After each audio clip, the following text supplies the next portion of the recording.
अफगानिस्तान के जो मुल्ला मुत्तकी वज़ीर ख़ारजा हैं उनके, जब वो भारत में गए और वो एक ऐसी डील करके आ चुके हैं लेकिन पाकिस्तान को नुकसान पहुंचा सकती है। जो दफ़ाई मुआहिदा हुआ है इसके मुताबिक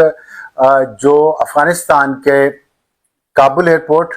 बगराम एयरपोर्ट और कंधार एयरपोर्ट, इनका जो एयर डिफेंस सिस्टम है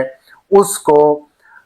इंडिया रीएक्टिवेट करेगा। सब कुछ तरले मिन्नतें कर ली उनकी तालिबान की कि ये टीटीपी को छोड़ दो। जो पाकिस्तान किसी दौर में कहता था जी कि स्ट्रेटेजिक डेप्थ के तौर पे वो हमारा एक था, तो वो कह रहे हैं कि इट्स गुड कि हम भी इनको जो है वो इस्तेमाल करें। वो तमाम तर ट्रैफिक जो आपकी आज से पहले पाकिस्तान से गुजरती थी और पाकिस्तान ने उसके ऊपर पाबंदी लगाई थी, आप आज के बाद हमारे पास से गुजारें और हम आपको सिक्योरिटी भी फ्राहम करेंगे, एयर ट्रैफिक भी फ्राहम करेंगे और एविएशन का रूट जो है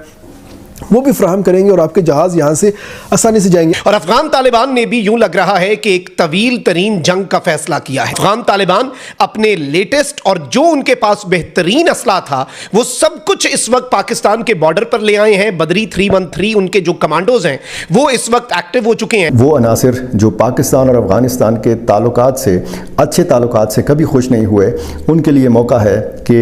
इस चिंगारी को ये हवा दें और इसको एक भड़कती हुई आग में तब्दील कर दें। हाय अल्लाह, क्या हो गया, काफरों ने क्या कर दिया। हमें तो मजा आ रहा है, हमें तो भैया मजा आ रहा है, तुम्हारे साथ तो रोज है। नमस्कार दोस्तों, एक बार फिर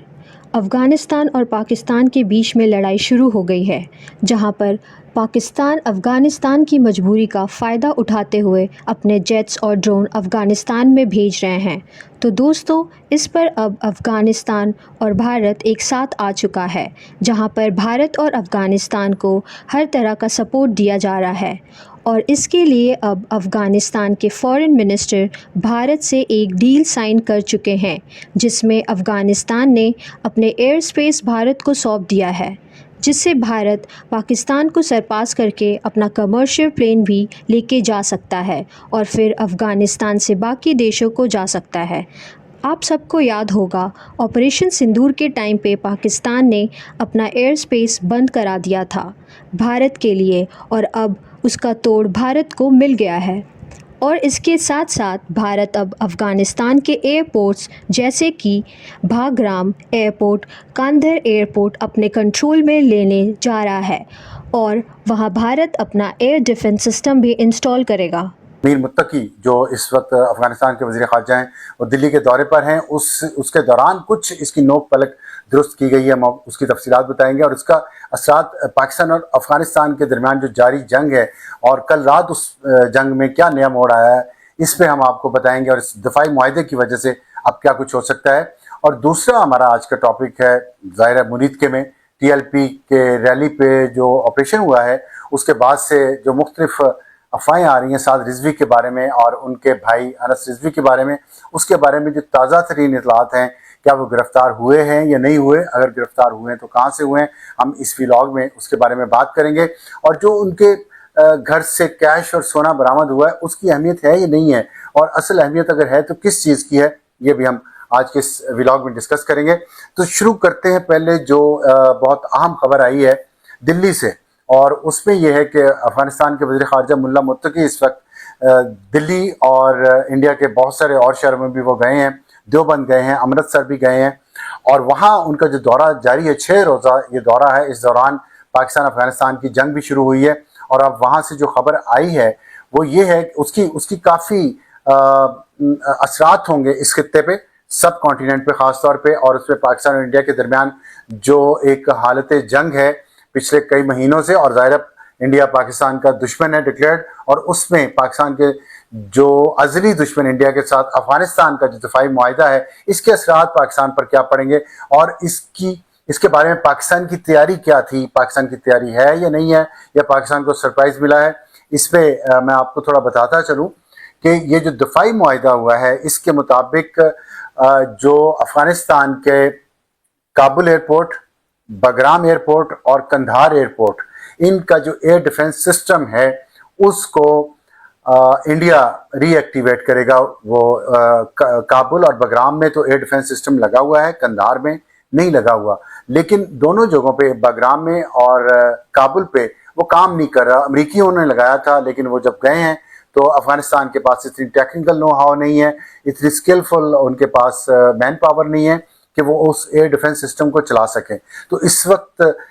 इंडिया ने जो अफगानिस्तान को यकीन दिलाया है कि हम आपके ये दोनों सिस्टम एक्टिवेट कर देंगे और इसके साथ साथ कंधार एयरपोर्ट पे आपको एक और एयर डिफेंस सिस्टम लगा के देंगे। अब वो एयर डिफेंस सिस्टम इंडिया का इंडिजिनस है या जो इंडिया ने रूस से लिया है वो है, और दोनों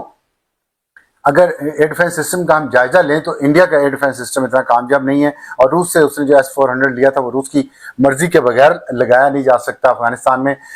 तो जाहिर है ज़्यादा चांसेस यही है कि इंडिया के जो अपना इंडिजिनस सिस्टम है वही लगाएंगे, और उसकी इफेक्टिवनेस कितनी है वो पूरी दुनिया को पता है। लेकिन ये डेवलपमेंट इसलिए बहुत अहम है कि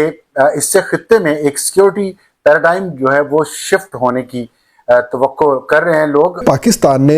भारत के ऊपर जितनी भी पाबंदियां लगाई थी और भारत को तिगनी का नाच नचाया था, उन तमाम का अफगानिस्तान अब तोड़ पेश करना शुरू हो चुका है। और आज की जो सबसे बड़ी इम्पोर्टेंट इंफॉर्मेशन सामने आई है वो यही है कि अफगानिस्तान के जो मुल्ला मुत्तकी वज़ीर ख़ारजा हैं, उनके जब वो भारत में गए तो भारत में जहाँ जाकर उन्होंने पाकिस्तान की दुश्मनी में बहुत सारे इल्ज़ामात लगाए, बहुत सारी बातें की, वहीं पर वो एक ऐसी डील करके आ चुके हैं जो कि मुस्तकबिल में अफ़गानिस्तान को फ़ायदा दे न दे लेकिन पाकिस्तान को नुकसान पहुंचा सकती है। और ये मोदी जो है इस वक्त अफ़गानियों को अपने साथ मिलाने की तमाम तर कोशिश कर रहा है, और अफ़गानी जो है इस वक्त तमाम कुछ भूल कर इस वक्त भारत की गोद के अंदर बाकायदा तौर पे जाके बैठ नहीं गए, लेट चुके हैं। आखिर ये लेटे कैसे हैं और कौन कौन सी गलतियां इनसे आज सरजद हो रही हैं जिसका खमियाजा ये सारी ज़िंदगी भुगतते रहेंगे मगर अदा नहीं कर सकेंगे। इन तमाम तर चीज़ों के हवाले से आज हम बात करेंगे, मगर उससे पहले आप इस वीडियो के हवाले से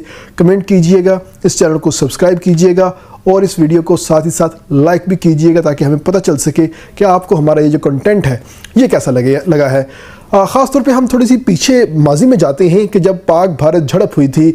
मई 2025 के अंदर, उसके बाद जब हमने अपनी फ़ज़ाई हदूद को बंद कर दिया, भारत ने अपनी फ़ज़ाई हदूद को बंद कर दिया और हमने एक नई पाबंदी लगाई कि कोई भी भारतीय कंपनी, फ़ज़ाई कंपनी पाकिस्तान की हदूद को इस्तेमाल करते हुए यूरोप, अमेरिका, शमाली अमेरिका, लातिन अमेरिका और गल्फ़, सऊदीया, कतर, ईरान, ताजिकिस्तान, उज़्बेकिस्तान, इन ममालिक की तरफ जो है रूट इस्तेमाल नहीं कर सकेगी। हालांकि इसमें हमें नुकसान था मगर मुल्क के दिफा के लिए, मुल्कियान के लिए, मुल्क की शान के लिए हमने ये फ़ैसला लिया और इसका नतीजा क्या निकला? भारत की 5 कंपनियां इस वक्त खसारे में हैं, फ़ज़ाई कंपनियां खसारे में चली गई हैं क्योंकि पाकिस्तान से गुजरते हुए सिर्फ $700 उनको देने पड़ते थे और यहाँ से शॉर्टकट रूट लेते थे, सिक्योरिटी लेते थे और बहुत ही अच्छे तरीके के साथ वो अपने मुल्क में आराम से पहुँच जाते थे। और ख़ास तौर पर वो तमाम ट्रैफिक जो कि भारतीय पंजाब, दिल्ली या मुंबई जाती थी वो सारी की सारी पाकिस्तान से शॉर्टकट रूट लेते हुए जाती थी। लेकिन जब से पाकिस्तान ने उनके ऊपर पाबंदी आयद की थी उसके बाद से उनको बहीरा अरब के ऊपर से मुसलसल फ़्लाइट करना पड़ता था और उसके बाद गुजरात से एंटर होते थे। एंटर होने के बाद वो अपनी अपनी मंजिल की जानिब जाते थे, जिससे और कुछ नहीं। तो जब भारतीय फ़िज़ाई बेड़ा होता था या जहाज़ होता था उसको अमेरिका जाने के लिए, यूरोप जाने के लिए तकरीबन 3 से 4 घंटे का इजाफी उसके ऊपर जो लोड है वो पड़ जाता था। उनका जो कैबिन क्रू होता था, जो उनके पायलट्स होते थे वो थकान का शिकार होते थे, उनका जो रूट है वो मुतासिर होता था और साथ ही साथ उनको जो फ्यूल कंजप्शन है वो बहुत ज़्यादा पड़ना शुरू हो गई थी, जिसकी वजह से उनकी चीखें निकलना शुरू हो गई थी। और जो भारत की एविएशन इंडस्ट्री है उसने बाकायदा तौर पे अपनी हुकूमत के आगे हाथ जोड़ना शुरू कर दिए थे कि खुदारा हमारी जान छुड़वाएं, पाकिस्तान के साथ सुलह करें और पाकिस्तान से कहें कि हमारे लिए अपनी फ़ज़ाई हदूद खोल दे वरना हमारा दिवालिया निकल जाएगा। अब ये बात होने ही वाली थी और ये तमाम तर मामला होने ही वाला था कि भारतीय हुकूमत पाकिस्तान के मिन्नत करती, तरले करती, लेकिन उस दौरान अफ़गानिस्तान जो है वो बीच में आया और उसने आके वो ऑफ़र कर दी जिससे पाकिस्तान को जो एक नफसियाती बर्तरी हासिल थी अब तक भारत के ऊपर वो उसने ख़त्म कराने की कोशिश की है।